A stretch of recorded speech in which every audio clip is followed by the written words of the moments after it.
Seja bem-vinda ao novo quadro de redes sociais da Fonoaudio, A Voz Delas. Nesse quadro vamos contar algumas histórias que nos inspiram. Silvia, Dona Elenir. Silvia, ela é empreendedora, filha da Dona Elenir. Sejam muito bem-vindas. Obrigada. Tá? E agora nós vamos fazer um bate-papo, conversar e falar um pouquinho da experiência, da vivência. Silvia, conta um pouquinho para nós como foi acompanhar sua mãe em toda essa reabilitação auditiva, desse processo da adaptação da Dona Elenir. O que você fala para nós? Olha, é um processo longo, primeiro até a pessoa também aceitar que ela não está ouvindo, porque às vezes a gente comentava com ela, mãe, não tá dando, né? O que tá acontecendo? E ela queria dizer que ela estava ouvindo, mas a gente percebia que não.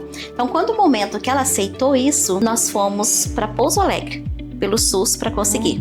E até que o princípio, assim, no início deu certo, só que o molde do segundo não ficou legal. Então, se tivesse dado certo, eu creio que ela poderia ficar um tempo mais. E depois, quando a gente conheceu, né, a gente foi pra lá, que a gente acabou investindo nisso, e pra ela, sim, foi uma benção. O primeiro, que é o aparelho que ela já colocou de um lado, né, foi muito bom, ela já se sentiu muito melhor, porque é muito triste você ver a pessoa querer, ela gosta muito de ouvir o neto, né, que é pastor. Então, é que ela ouviu uma mensagem, ela não consegue. Aí você fala uma coisa, ela entende errado, você fala outra coisa, não consegue conversar, né? Então, assim, pra mim é uma alegria muito grande o dia que eu vi ela com o aparelho a primeira vez. Então, assim, foi muito bom, foi assim, uma satisfação tremenda, porque a gente conseguia conversar, porque a gente também tem as nossas dificuldades, né? Às vezes a gente fica impaciente, Com certeza. porque a pessoa não está ouvindo, ouve tudo diferente, você tem que se controlar pra você não fazer certas brincadeiras, então é uma luta, né? No dia a dia. Né? E até pra senhora mesmo, né?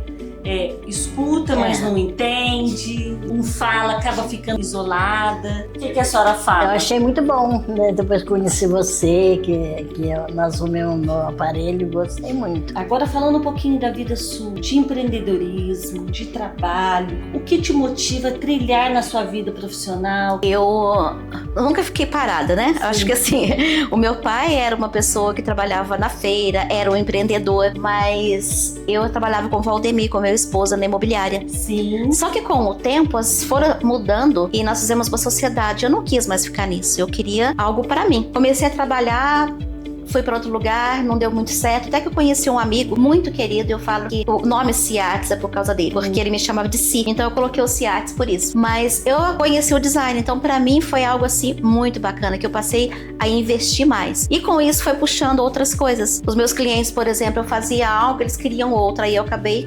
ampliando. E eu estava comentando antes que eu nunca quis ser empreendedora. Falei, jamais isso vai ser para mim, jamais. Olha. Só que a vida da gente vai trilhando outras coisas, né?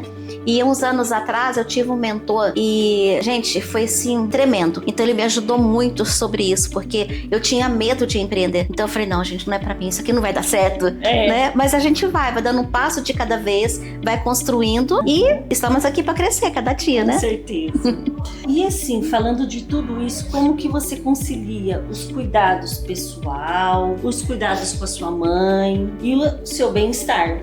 Exige muito da gente, tem que ter muita dedicação. E eu passei uma fase com ela agora que eu decidi abrir um novo espaço. Então eu tenho um escritório em casa ainda, justamente por causa dela, mas eu precisava abrir outro espaço. Então no começo ela ficou muito apreensiva, eu até levei no médico, porque assim ela ficou nervosa. Mas Deus é muito maravilhoso, que tá dando certo. Então eu fico de manhã com ela e à tarde eu vou pro espaço. E à tarde o Valdemir, meu esposo, fica com ela. Então eu evito deixá-la sozinha, né? Com certeza. E de todo esse contexto, de tudo que nós temos conversado, como que você adaptou a parte da comunicação em casa para facilitar a vida, cuidar da saúde dela auditiva, saúde física? Como é que foi essa adaptação da sua mãe com os aparelhos auditivos? É interessante que ela se adaptou muito bem com o aparelho. Desde a primeira vez, depois foi com você. E ela não teve problema, ela não tirava. Então eu acho que isso é algo assim tremendo, né?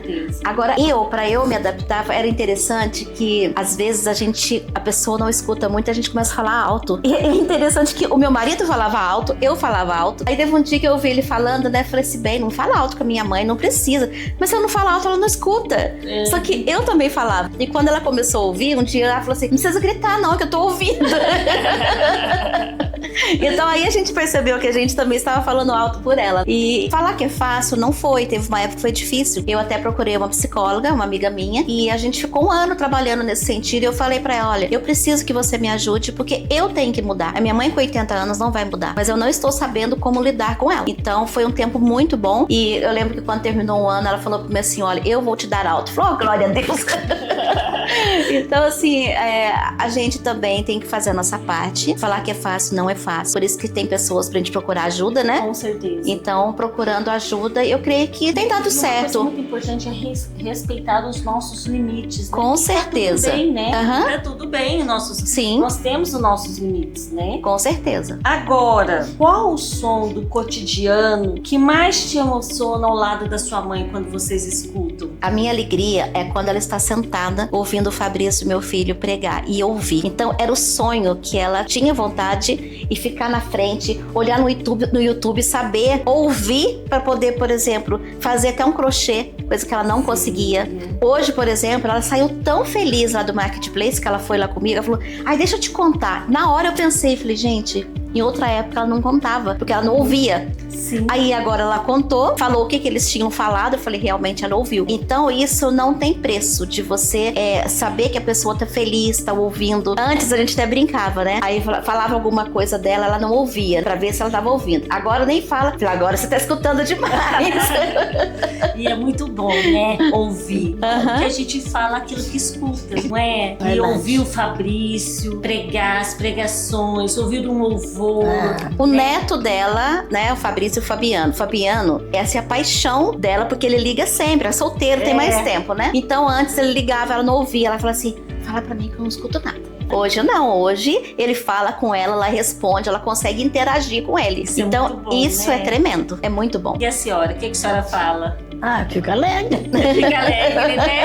Ah, isso aí. Silvia, e hoje, depois de toda essa experiência com o aparelho, as nossas limitações, das mudanças que teve, ouvir o passo, o som do passarinho, ouvir um YouTube, o que você deixa pra nós? Eu vejo assim que a minha mãe, por exemplo, você sabe disso, ela colocou o primeiro aparelho, né? Sim. Então demorou pra ela decidir a colocar o segundo. Porque às vezes fica assim, ah, não, mas eu vou investir nisso, que investimento, né? E até que ela viu assim, eu vou investir. E o dia que ela saiu de lá com o segundo, que você sempre falava, se colocar o outro vai melhorar, né? Sim. Ela saiu tão feliz, mas tão feliz, que quando ela entrou no carro, ela falou assim, nossa, eu devia ter colocado antes. Então assim, ver a alegria dela nesse sentido. Eu acho assim que não tem preço. E eu vejo assim que quando os filhos começarem a perceber, já procurar ajuda. Porque se vai deixando, no caso dela, por exemplo, ela tem um problema realmente, né, em um dos lados, né, dos ouvidos. Isso, de infecção. E se ela tivesse colocado antes, talvez eu tivesse ajudado mais. Então assim, eu acho que não precisa esperar tanto tempo. Procurar ajuda, porque vai saber como que é. Então, procurar logo no início, acho que ajuda bastante. Ficar sem ouvir é muito ruim, né, dona Lenir? Muito ruim. Nós agradecemos muito pela disponibilidade de vocês estarem aqui conosco, contando toda essa experiência, essa nova mudança que trouxe e colocou pontos bons, pontos que a gente vai sendo resiliente. Sim, com certeza. E vai tendo toda essa mudança, tá bom? Tá. Muito obrigada. Obrigada.